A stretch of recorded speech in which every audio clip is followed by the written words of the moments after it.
Your patience is paid off. God damn it. We're here. Welcome to Wired and Wednesday, everybody. We have a special guest. This is cool for me because we know each other. I just don't know you very well. And all these other streams have been like people that I've known for like a decade plus. So this is really testing my fucking chops as whatever you want to call this. But we're super fucking happy to have you over here, man. So welcome, and welcome everybody in the chat. It looks like we got a lot of new faces.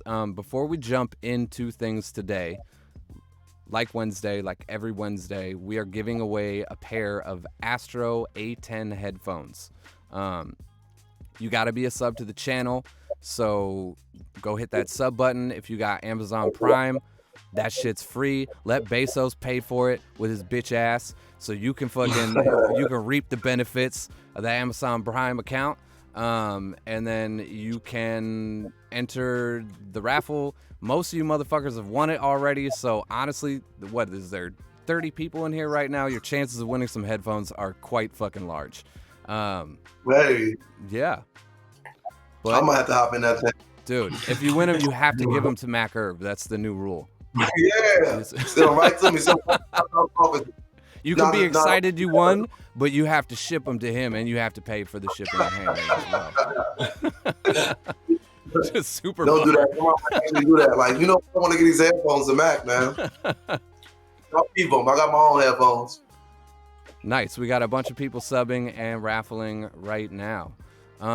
Cool. Hey. How the hell are you?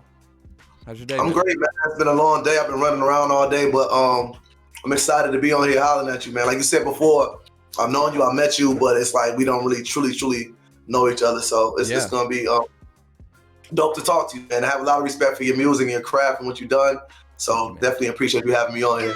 Thank you. I think when we first met was when you were on tour with Prof at the Crocodile here in Seattle. It was live. And he had dropped kind of some, I think you were playing, and I was with my homie Cody, who I do a lot of production for. We have a group called Greater Than.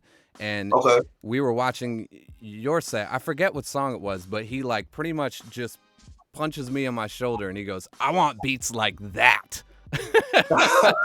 And I was like, well, shit. I was like, you better ask him then. And I like pointed at Wonka, and I was like, I don't know how to do that. And we came back in after watching your performance, and I think you were just packing up your stage and everything. And Prof had mentioned a little bit about your story, which is super fucking interesting because it's rare that you hear. I don't know. I just wasn't really fucking expecting it when that story came out. And it's not a story that, I did a little bit of research on you, and it's not something that you exploit. It's not something that you constantly talk about for people to either relate to you or play the pity card or anything like that. And I don't know. It's a really cool story. And if you are comfortable talking about it, I would love to pick your brain on it a little bit, because you had this career before music. And I'm always interested on how people landed in music and where they tend to go with music. But you have such an interesting story that brought you over here that I think it's important, especially for, a lot of these Stophouse fans that are here, to maybe learn a little bit more of the dynamics of you. Yeah, for sure. I'm down to talk about it, honestly. And what's funny is, it's funny you say that.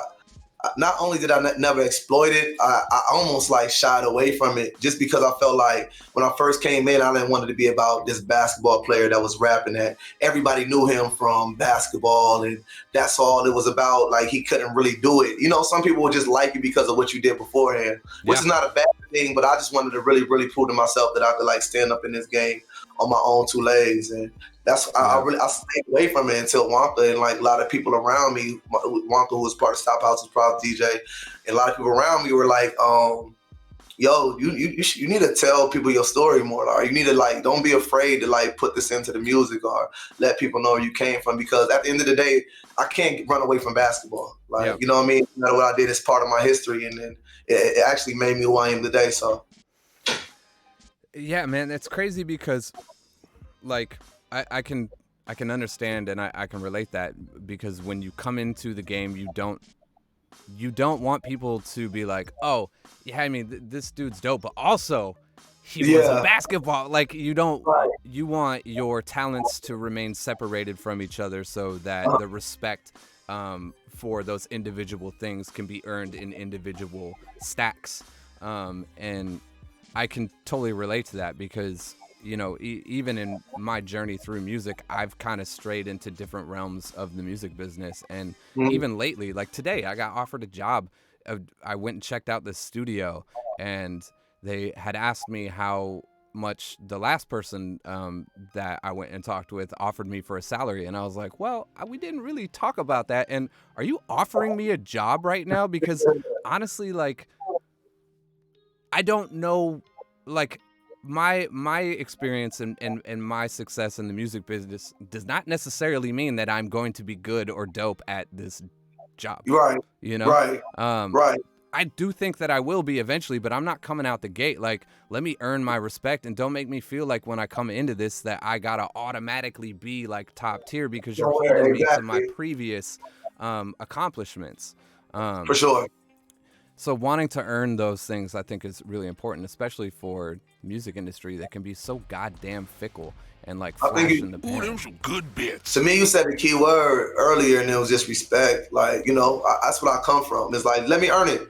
When I Yep. play, even going back to my basketball story, the reason I feel like such a great basketball player is I played for my dad in high school, right? And there's a point where he would, I mean, every day in practice, I'm not even getting in the game, and he's just yelling at me and yelling at me and yelling at me. There's a point where I was like, yo, I'm leaving. I'm going to another school. And we ended up working it out. And then I just was like, you know what? I want to be the best. Like, I'm going to be so good, he can't say nothing to me. Like, that's how I felt. I'm going to be so good, he can't say anything to me. Like, so I was like, I'm going to get good. I'm going to get good. So I started getting better. I started getting really, really good. And not only him saying nothing to me, but other people around that was saying, oh, that could say, your dad's a coach, or this is why you're playing on the team. And I think he understood that. So it got to a point where I'm playing so good. Every time I get in the game, I'm like dominating. The minute I step in the game, I'm getting a steal.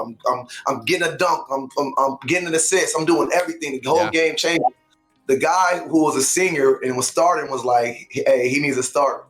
You know what I'm saying? The coach, this is me as a sophomore. And the coach was like, all the coaches like, hey, we need to start him. But I think he knew that he couldn't give it to me, or else everybody would have something to say. You know what I mean? And that's kind of how my mindset about life too is. I never want to give it to me. I never wanted to be gave to me. I never want somebody just to hand it to me on a handout. Yeah. If I'm good, then put me where I need to be. If I'm not ready, let me keep practicing, because if you do give it to me, you put me in the industry, you put me in front of a whole bunch of people, eventually I'm not going to be ready anyway, and it's going to show. I'd rather, be confident in the work that I put in, and be confident in my foundation. I think that's what it's all about, is building that foundation brick by brick, so I can have something sturdy going forward. And now I feel like whatever I got now with music is like I really earned, and really it's been like 9-10 years, and I feel like now I'm just really, really, really starting to get like that love, and people starting to be like, yo, you know what? Like, I really think this dude has a really good really good opportunity and a chance to be like something that's big. You just said 19 years. 19 years. I said 9 to 10 years. Oh. Okay, still impressive. Whatever, we're talking a decade. Music during when I was playing basketball, but definitely not 19 years though. Fucking whatever, a decade, right? Ooh, them some good bits. The thing that you just said is you're saying that you're now comfortable, you're now standing on your own, you are now here. We're a decade later, and that has to come from that mentality that you were talking about of earning it, because that is not the mentality that people have in this business. That is not the mentality that people have when they even listen to music for the first time and they're like, I want to do that. They never think, maybe 10 years from now, I can start to stand on my feet in this shit and like really like hit my strides. Like, that is never the attitude. And I think that is a recipe for success, because it shows longevity and it shows thoughtfulness. And honestly, you don't do something for 10 years unless you love it. Nah, for sure. And I think the thing is too, Greaves, is I think even when I came into it, honestly, I was like, man, I'm about to blow up. I got these songs. I'm gonna do this. I'm gonna do that. Like that's how I felt. But it's like climbing a mountain. I went to Arizona and I climbed. I think it's Camelback Mountain. And what happens is you go up and it's like an easy part, and then you get up to these stairs and like, hey, how much further you got to go? And everybody that's coming down, you know what they tell you? It's right there. They It's always a little- do that shit. Yeah, it's just right up there.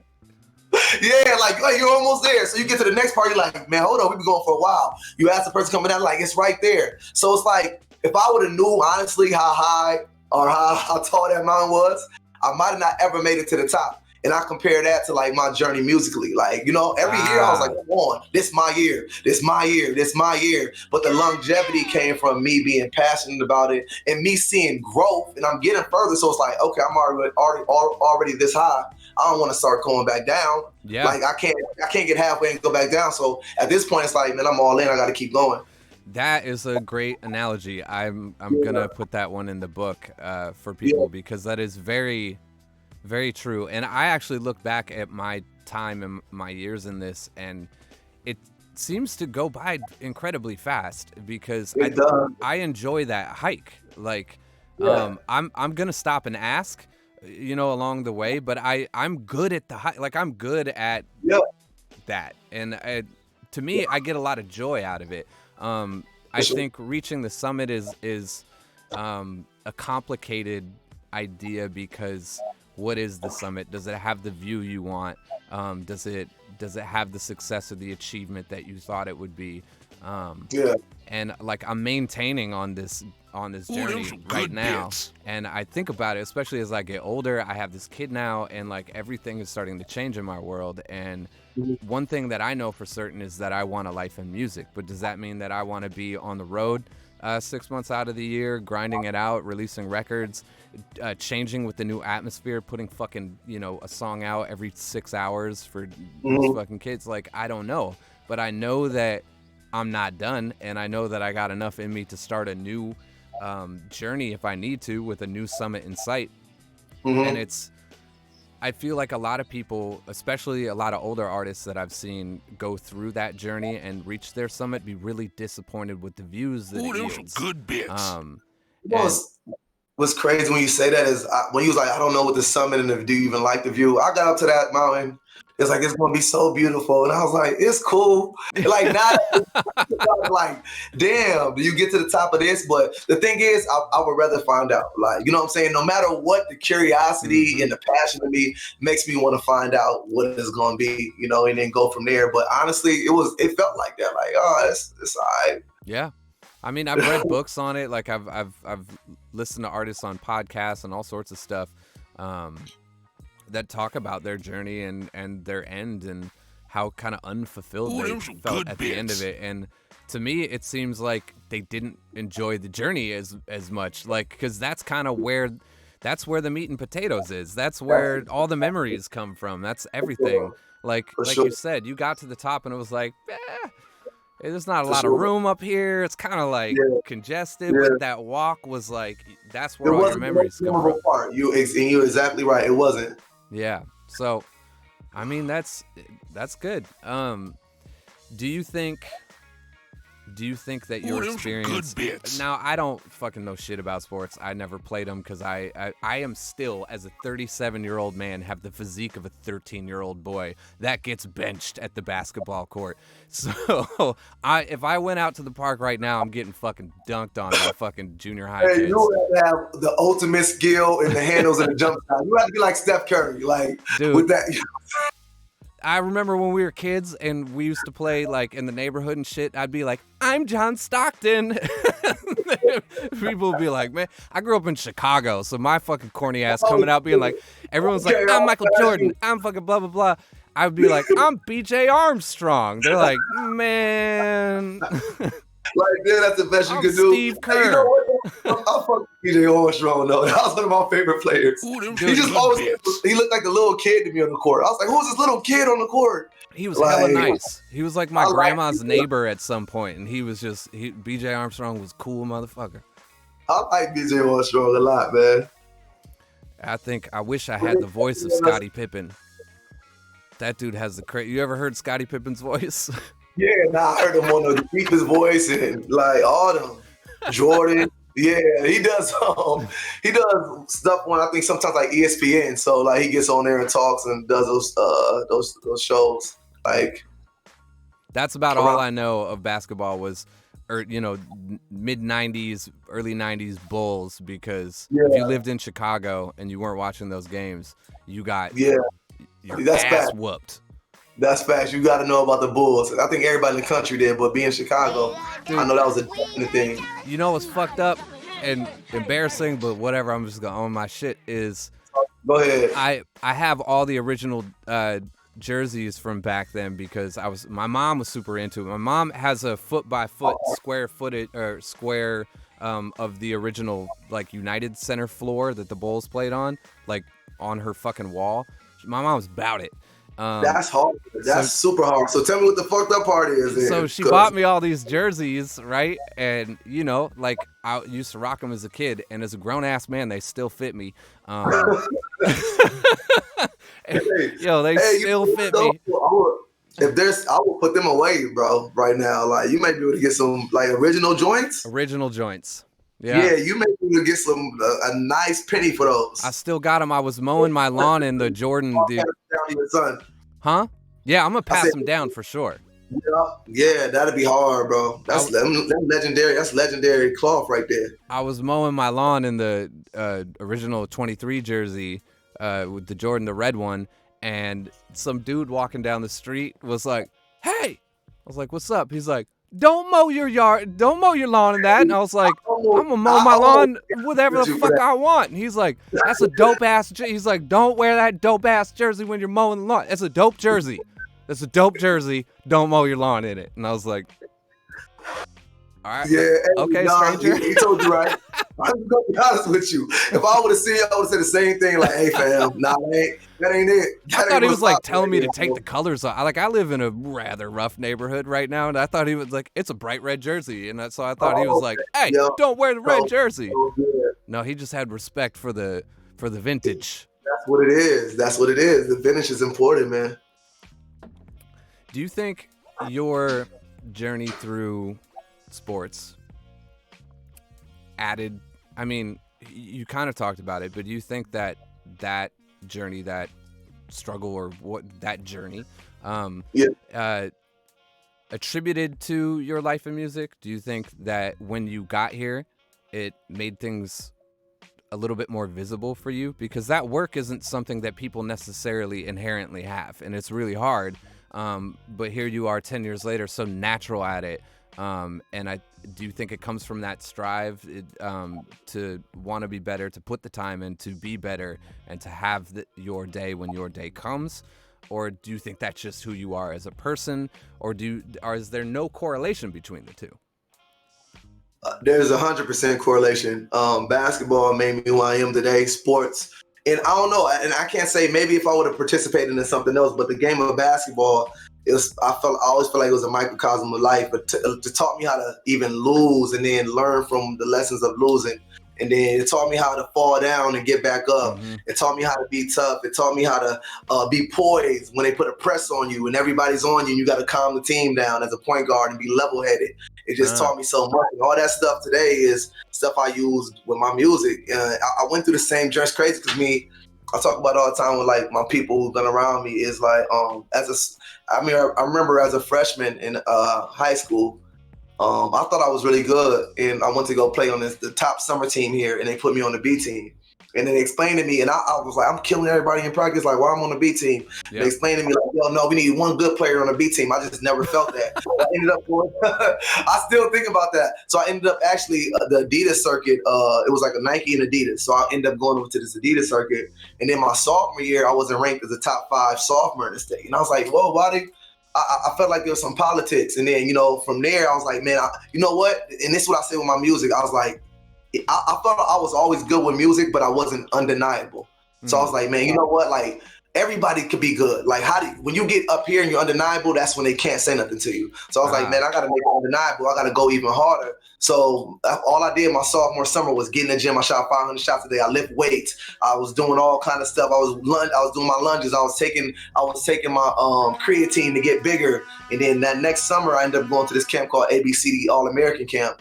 And I came out like the number 2 point guard there. And I was like ranked. I went from not ranked in my state to ranked number 37 in the country. Like, you know what I mean? So from there, so it was a huge jump, but it just took the work. So that's all I think about now. It's like, okay, when you sacrifice something, I believe in 6 months your life could change. Yeah. I truly believe that. Easily. And when you sacrifice and you work, and you have something that's set in your mind, you wake up and you think about it, you go to bed thinking about it. If you just continue to stay resilient, your life can change. And that's kind of like, even with me before the breakthrough came out, I was like, man, I got a dope project, but I want to make sure I'm ready for what's going to happen when this project drops. So if you follow me, you probably see me. I was in the gym in the morning. I'll go do what I have to do during the day, go back to the gym during the nighttime. I would write records. I had this thing called lyrical exercises. I would do just writing, and I would perform them on my Instagram and put them out there. I just kind of just got lost in it, you know, and from there, it just kind of took me to where I wanted to go. So, and I think working hard, like what I learned too was like, when you put the work in, you don't think about what's next or what's going on. It keeps you from having this anxiety feeling because you're working. You don't even think about it. You're like, well, whatever's going to happen, I know I'm working. But when you're not working, you're like hoping you're almost wishing.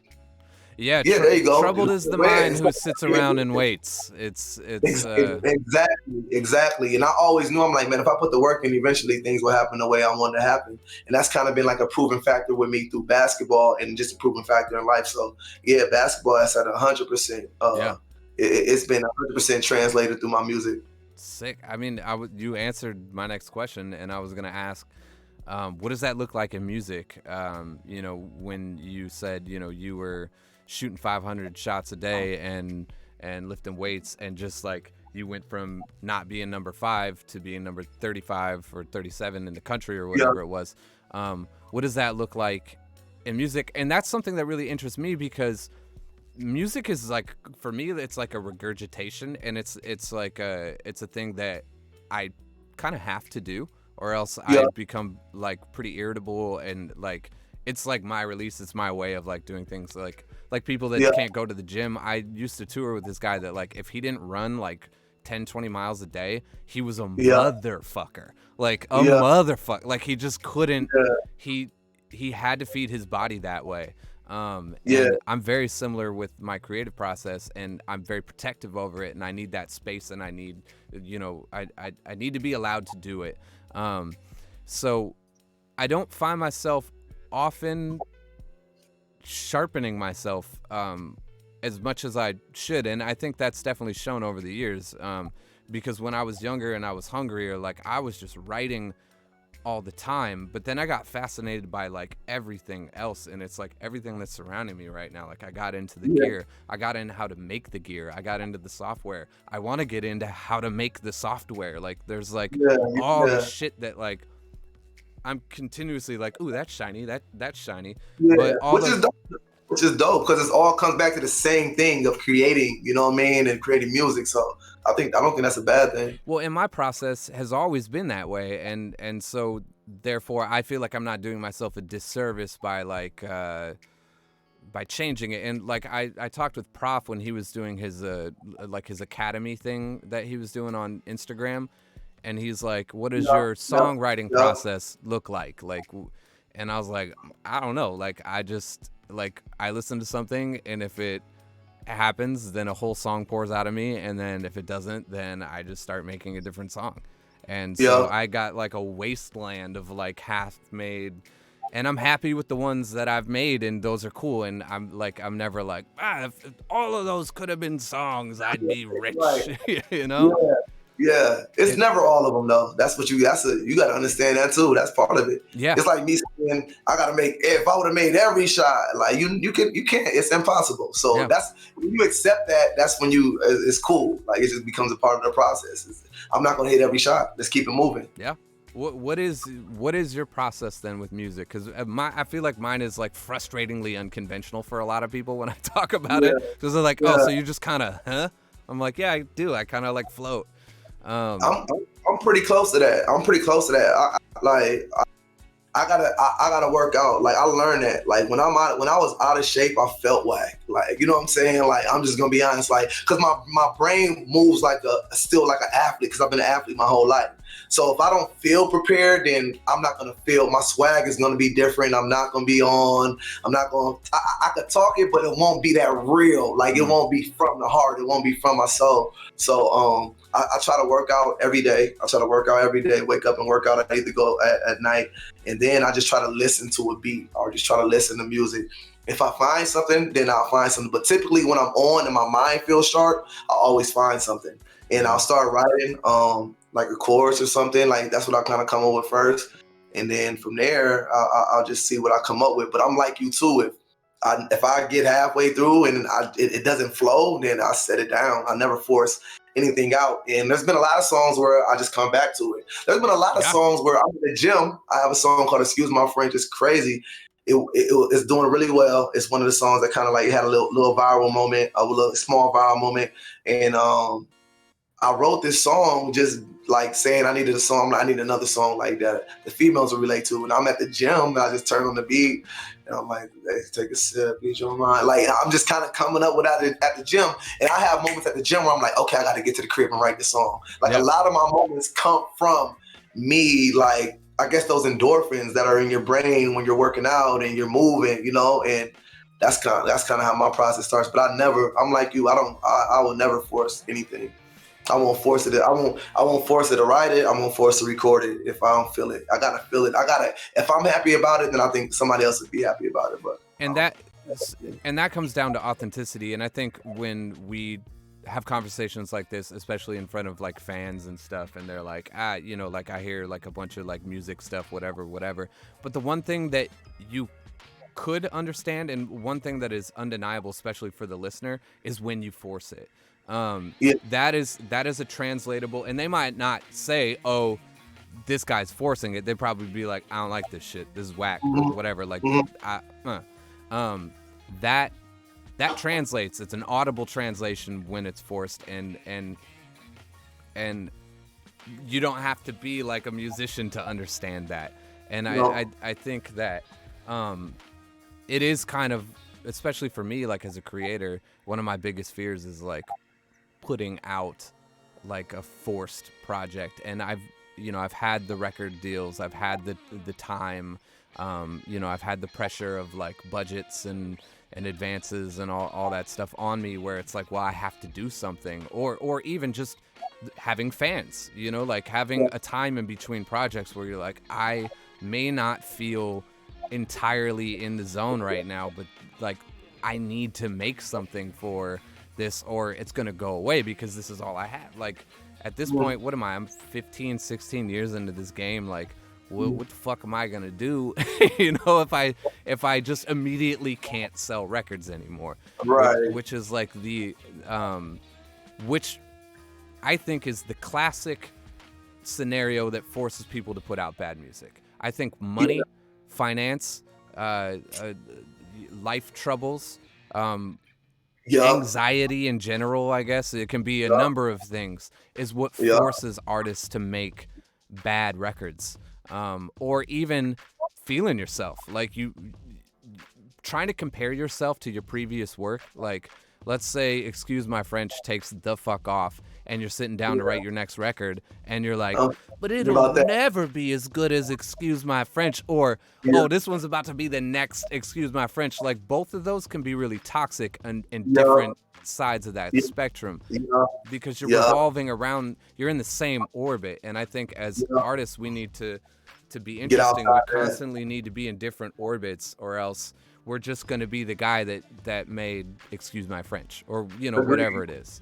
And I agree with that. That man. can be a dark shadow sometimes. Yeah, and you said it, man. Like I haven't been in that position where it's like, and I think that's what has helped me a lot too. But I have forced some stuff out where I was like, this is what they're listening to now, so I'm gonna do this. And then when I put it out there,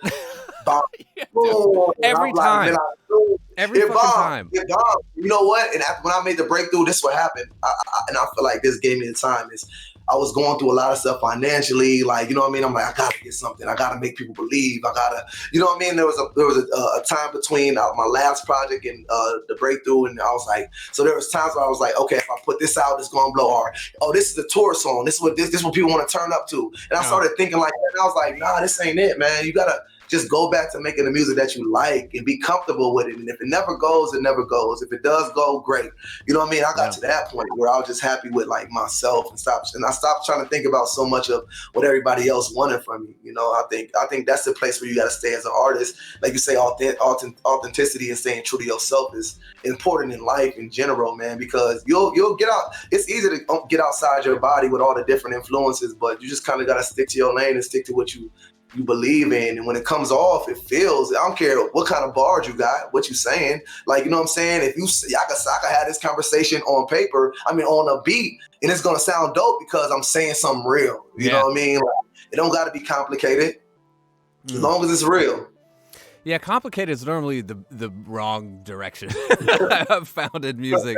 Because if it's complicated, then it's like, who are you appealing to? And even then, it's like, I love the open-endedness of music. I love how I can sit down and feel one way and write a song because of it, and it can mean 400 different things to everyone else. And that not only reinvents the music to you as an artist while touring, which is, you mentioned something like, oh, this is going to be a tour song. This is what people want to turn up to.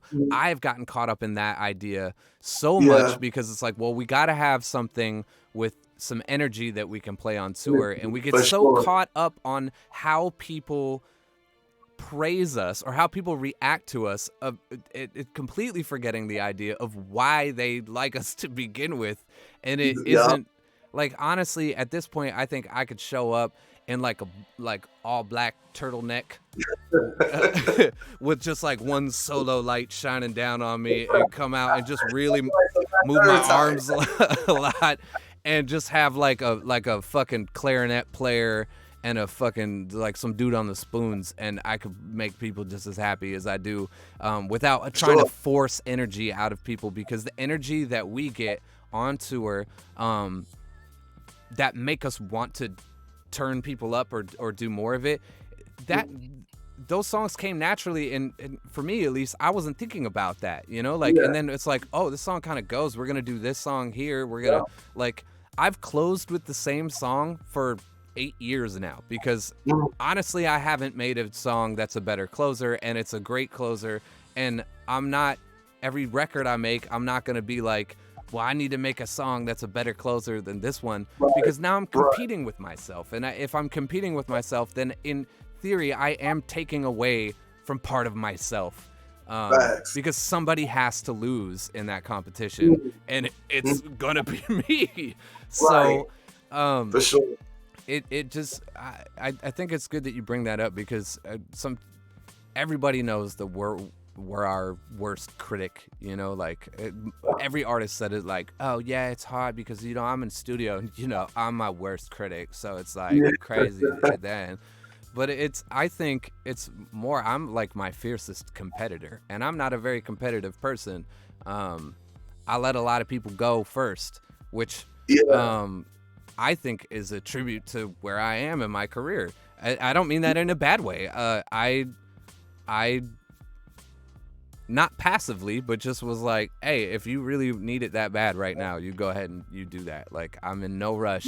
I would say I'm similar. Like, you know what I mean? Even from coming from basketball, I was like, it's not about the dude across from me. It's about me. Like, you know what I'm saying? Like, that's how I look at it too. It's like, it's not about them. It's about how good I can make myself, how much practice I'm putting in. So eventually when my time will come, it will come. I just truly believe in that. Like, my time will come, it will come. So if this guy blows up or this guy, I have friends who we started all together and they like started doing these YouTube things and they like blew up. They got cars, they got big mansions, they got all kind of stuff. And I'm just as happy for them because I know, like, in my mind, like, I feel my time will come. Like, it's not like, you know, some people get envious over those situations because they see everything around them.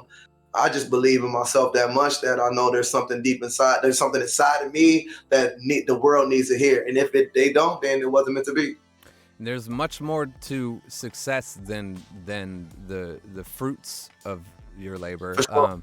I think the knowledge that comes with that, because I've been around extremely successful people. I've watched people get plaques. I've been, there's even been, I would be lying if I didn't say, well, yo, why the fuck am I not a part of this right now? Like, when I was so like giving for my success, like there's been like, I think jealousy is a crazy part of that.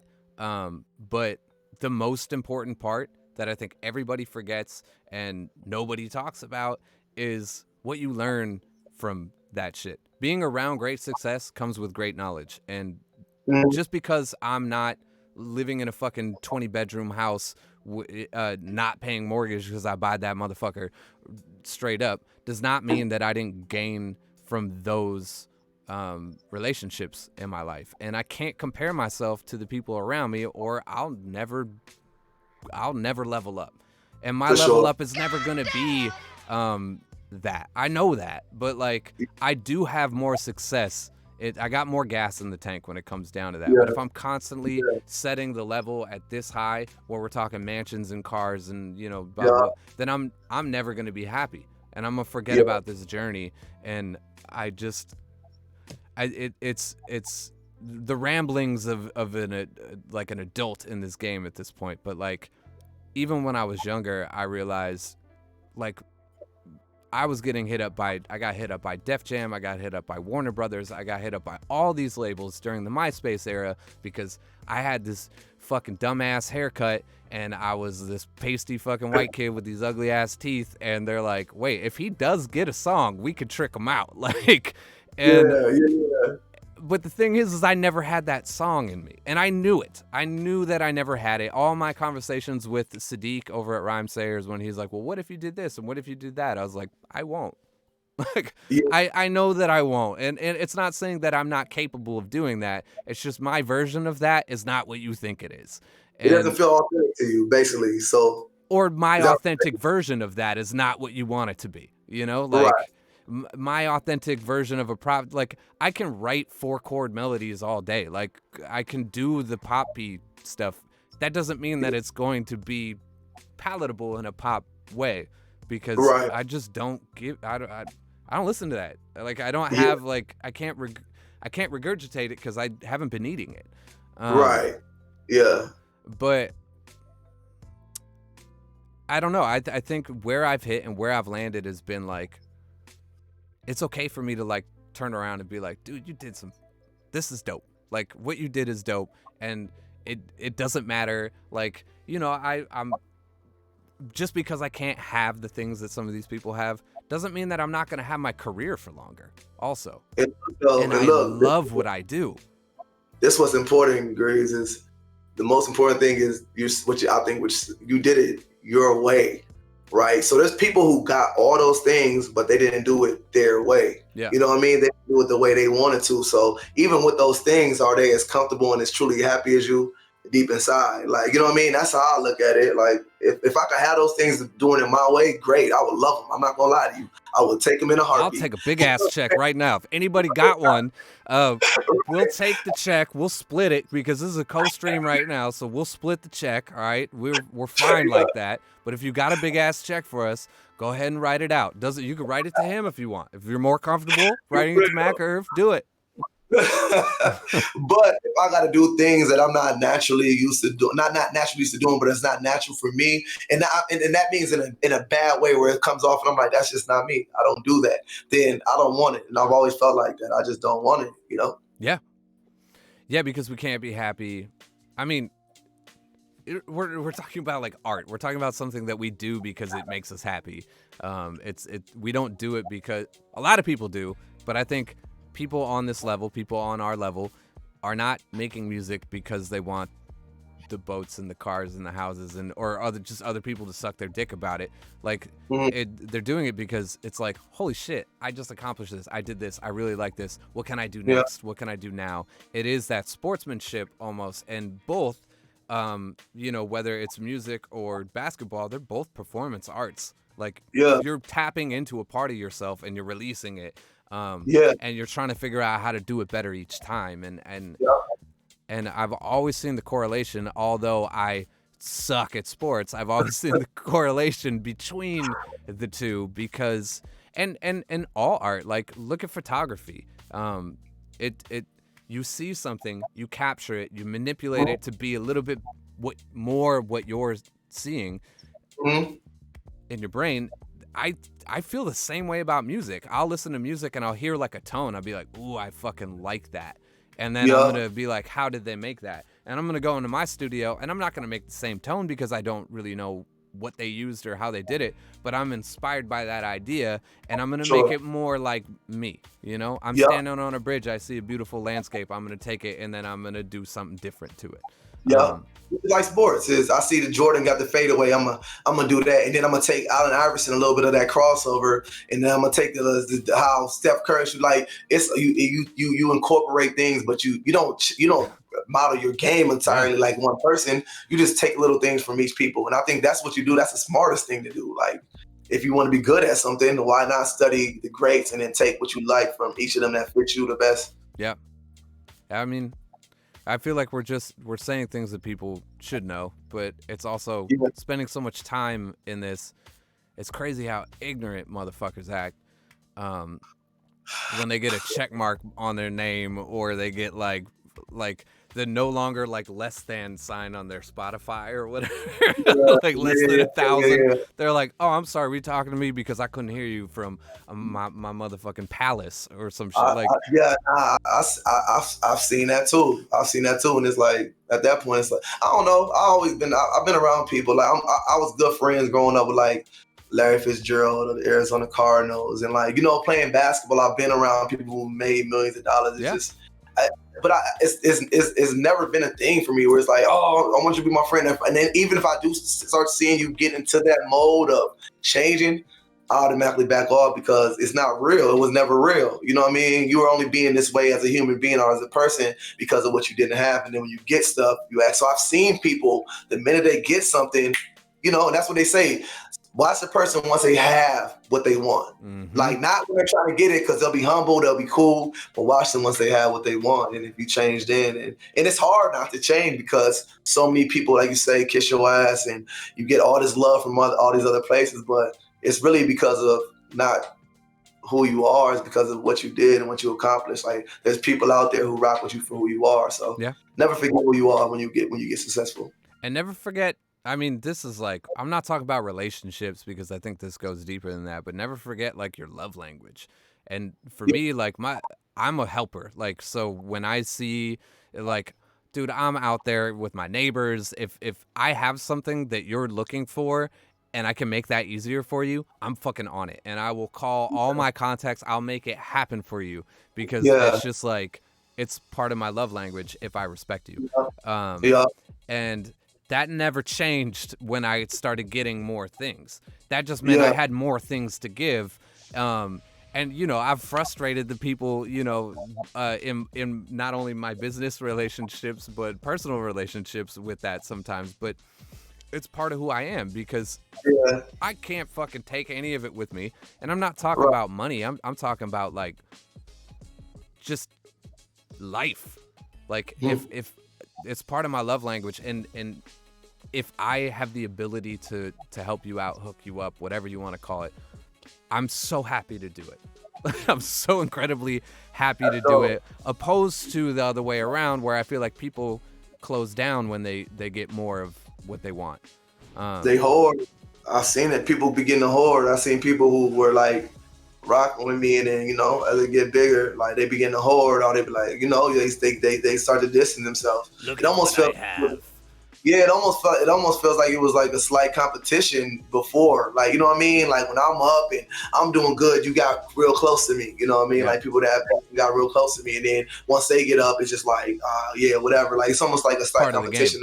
That's part of the game. I've so many people that I've helped mentor through that I can't get a call back from. But also, that's cool. I helped you. Like, I helped you in your journey. And I didn't ask for anything from you. So therefore... you know, my mission is fucking complete as far as that's concerned. So we're 50 minutes into the stream. I think Colin is going to fix Streamlabs because I don't know how we can give these headphones away without it. But Stophouse, how did Stophouse come into your life? How does that work for you? I know Mike's just standing there, hovering over you, being like, "You can't say shit." We moved around, but we basically just kept running up on Mike and P. So my guy Wonka, who produces for me and produced for Prof and DJs for now, he had produced a song for Prof President. I didn't know much about Prof, but I knew Wonka was working with me as well. He's like, bro, you gotta check this dude out. He sold out first half, which you know about first half if you're from Minnesota or if you sit anywhere in the country. It's anywhere in the country you know about. If you know who fucking Prince is, you know first half. Exactly, it's a legendary venue. So I'm like, damn, for real? Like I didn't even know nobody here was selling out first half like that. So I got more than P, and then we went to Prof Outdoors. And I went to Prof Outdoors, and I was like, I need to find where crowds of hip hop are, because I didn't know there were crowds that really supported underground hip hop. Where I'm from, it's like either you Jay-Z or you nobody. You know what I'm saying? What an impressive fucking show that like outdoors thing is too. Bro, it was bro. When I went, I was like, what is this? Yeah. Like who are these? Like, so I was like handing out CDs, and I'm like really trying to get to know the people who are actually having success here at a certain level. So kept running into Prof, kept trying to, ran into him again at Soundset, kept introducing myself, and then eventually was like, yo, y'all should take us on tour one time. And they're like, man, we don't have the money for the. But I'm like, you know what? And I think a lot of people like me coming from basketball, they felt like I expected certain things like right away. Yeah. And I was like, no, I'm willing to work. Like I ain't tripping. Like we'll pay for our own hotel. We'll pay for our own our gas. We'll get our own. We'll make sure we travel. We'll pay for our travel. And we did that. And we did a show in the Midwest with them, and it went really well. And from there, it was kind of just like, oh, yo, y'all rocked it. Like, y'all really rocked it. I ain't bothered P. I ain't coming to the green room. I just kind of just kept my distance, and I just wanted just kind of to prove myself. And from there, I think the relationship just kind of just grew and grew and grew. And, you gotta figure people out before you really like connect with them. And I think that was the thing where it's like, oh, we figured you out. We like you. We like each other. Let's move. And then from there, we just kind of like, they was like, yo, we want to take you on tour across the country. Yeah. And I don't know how that worked. And from there, it was just boom. And then did that they help? knew I had a project. Did that tour They knew help? I had a project. Huh? Did that tour help? You think that was like a lot? Not only for me as gaining fans and selling merch and selling music, but just helped me a lot as becoming a better artist and understanding the stage and understanding my voice and what works and what doesn't work and what I need to work on. That tour game's hard. Yeah, nah. And I remember they're like, you can't wear, I like to wear like different. They're like, can't wear your fur coat and your outfits and all that. I'm like, nah, I just want to go. Like, I just want to enjoy the tour. They're like, well, some venues are going to be like this and we're going to be in a row. I'm like, listen, I just want to go enjoy the tour because at that point I was just happy to be a part of it, honestly. You know what I mean? Like, I'm starting all over with music. So to even say, there's not many people from my side of the city that could be like, yo, we went on tour and we went across the whole entire country. You know what I mean? Not many people across the world as artists that could say that. So for me to even put myself in that category, it was a blessing. So anything else after that, man, was extra, but just for me being there, that was a blessing, Could have surprised me, man. Like watching. Normally, I go to these shows, I hang out with the artists that I know the whole entire time, and then when they go on, I like hit the bar, I'll like catch a couple of their songs. Because let's be honest, I've seen Prof play hundreds of times. Yeah, like we've toured together multiple times, like I've one of the best performers I've ever seen in my life. But like you come to see the people at a certain point. So I rarely catch the openers, and I don't mean that to sound conceited. It's just like I'm showing up for a very specific reason. And we stopped what we were doing when you were playing, and I think that's super powerful, especially that being your first tour. You could have fucking fooled me. Like, I had no idea. I just figured you were like a seasoned vet from Minnesota that he just had the money to bring on tour now. And I was like, yo, that's tight. That guy is fucking tight. And he's like, dude, that guy's got this crazy story, and like mentioned some things. And I was like, what the fuck? So you know, you don't have that like allure, like that being your first tour.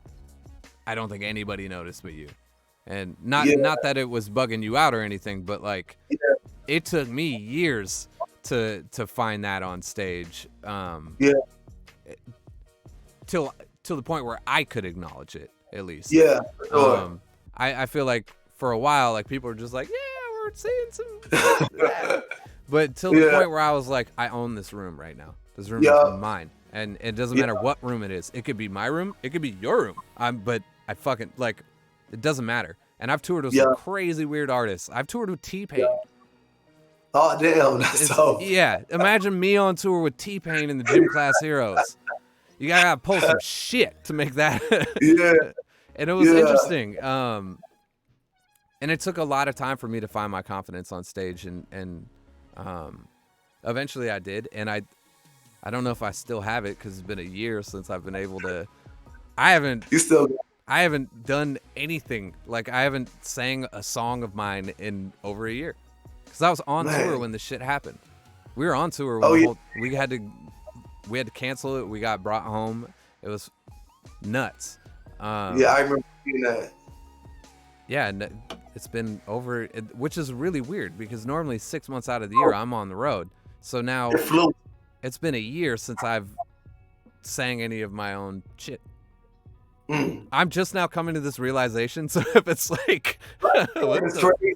Like, and the time really flew. Like, you know what I mean? It did. Like, it's hard to be like, oh damn, this is a year anniversary of when we have to start. Everybody has to quarantine. Everybody to be home. Like, our pandemic started. Like, it really did fly. And when you think about like, especially as an artist, be like, I haven't performed.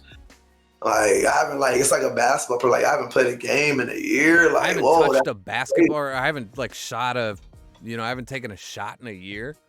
Yeah, nah, exactly. It's a different feeling, but you definitely got this muscle memory now. It just takes a little bit of time to get back, but dude, I'm like, we'll see. I think the whole entire game's gonna change. Yeah, it can't go back to the way that it was.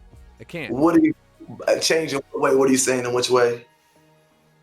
Well, I just think mass gatherings in general are gonna have more weight than they ever did. For a while. Eventually we'll forget until it happens again, because it's not like this is the first time this has happened, but for a while there's going to be some weight on it, and I think that weight is going to not only fall on the fan side, but on our wallets. People are gonna be super excited to see a show. I can't wait for that moment, like, to come back to it. Yeah. And it's like, we can actually go to a show. We can actually feel safe here. We can actually, you know what I'm saying? I'm ready to enjoy that kind of energy. Me too, but we got to make sure we do it at the right pace, because I'm seeing people getting back into it already, and they're like, fuck it, let's go. Yeah. And it's like, you got to hold off, because you don't want to be responsible for fucking this up for everybody else. Right, and like, exactly. Yeah, you don't want to be a super. Dude, I was posting pictures from last year before the CDC shut everything down. When this whole thing happened, nobody knew anything, and I was like, this time last year, and you know, people were like, yeah, this time last year, knowing that there was a pandemic going, you were on fucking tour playing live like, I don't want to fucking hear any woe is me. And it's like, the fuck are you talking about? Like, nobody knew shit. Like, we were like listening to the news as it like came in, being like, do we go home? What do we do? Who do you call? Was NBA shut down yet? Was the NBA shut down? Nope. Because I was gonna say, when they shut the NBA down, I was like, oh, okay. No, this it was real. So we live in Washington, so we were playing off of Washington rules. So we ended it before most of the country did. So kiss my ass on that regard. But like, Washington was the first to get it. We were in Vancouver when people were saying that they were gonna limit things to 200 cap, and we're like, well, fuck. I guess we just go and play 200 cap. Like, we can't just go home because we're gonna lose all of the money. So we just go until they tell us we can't go, which was that night. And so we played Vancouver, and then the next morning they shut shit down to like nothing. So we played a nothing show in Spokane, and then we came home. And Washington State was the first to shut down, and then the rest of the country followed suit. awful, fucking awful. So if everybody doesn't play by the same rules, that same shit's gonna happen again. So I just wanna, I'm gonna lean the fuck back until we're all the way in the clear. And it's like, yeah, people are doing like arena shows now, and you're like, okay, I'm gonna play like a 500 cap club show or some shit. Yep. That's a smart way to do it. Cause it's also like the internet is super toxic place right now, and you could just have like a bad fart and people want you dead. So I don't want.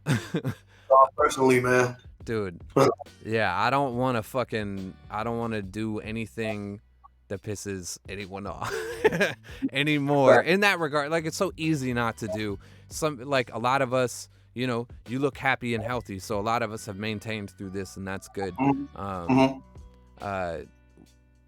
So we'll just see how it goes. Colin just said Streamlabs is all good. So we're ready to announce the winner. So fuck it. Who won these headphones, Colin? Looks like everybody's in. I'm interested. And is it Snowstar? Haven't you already won a pair of headphones? God damn it. Can they win twice? Wait, have you already won a pair? Well, whatever. She won them fair and square. All right, these are Vegas rules. It doesn't matter if you're up already. If you won them, you won them. You win, man. You win. All right, so before we log off here, we have a playlist that we do every week. It's called the Cantina Jukebox. Last week, we just said, fuck it, and we put your whole record in it. I saw that, man. Appreciate that, man. Yeah, fuck it. Let's run those numbers up on Mac Irv. So everybody watching right now, when you hang up here, just go to his Spotify or Apple Music, pays a little bit more. So if you subscribe to that, or shit, if you got a Tidal, go over to Tidal and run that motherfucker. Put it on repeat. Do the repeat the whole album thing, and just go to bed. Just go to sleep. You just just turn your computer speakers off and just go to bed and let those numbers run the fuck up. I do that for sure. But we always give somebody an opportunity to place a song on the playlist, whether it's their song or somebody else's song. So you chose a song for this week, yes? Me? Yeah. Did you choose a song, or did Mike choose a song for you? I did not choose a song. I did not choose a song, but let me see if I could choose a song for this week. We can. Yeah, what song off your record? We'll play it again. We're gonna double up on it. Let's go. It's the breakthrough. You said, it's the breakthrough. Yeah, I chose the breakthrough. The breakthrough. All right. We got the breakthrough. Colin's already got it linked up. So go ahead. You can get a jump on that song now before we add it to the playlist. If you are not following the playlist, make sure you go over to Spotify and do that. It is a weekly playlist. It's a great play. You're going to love this fucking playlist. It's a playlist you could cry to. It's a playlist you could fuck to. It's a playlist you could cry and fuck to. If you aren't doing any of those things, you should find a different fucking playlist. Other than that, this playlist is tight. You're going to love it. Thank you so much for coming on, man. Thank you for sharing some of your time with us. I'm not like a interviewer by any means, but I do enjoy talking to people that just have interesting stories and are working for the same thing that I'm working for. And I think it's really important for people to see people's, not only their work, but their attitudes around what they're doing, because I think there's this wild and crazy misconception of what we do for a living and what it takes.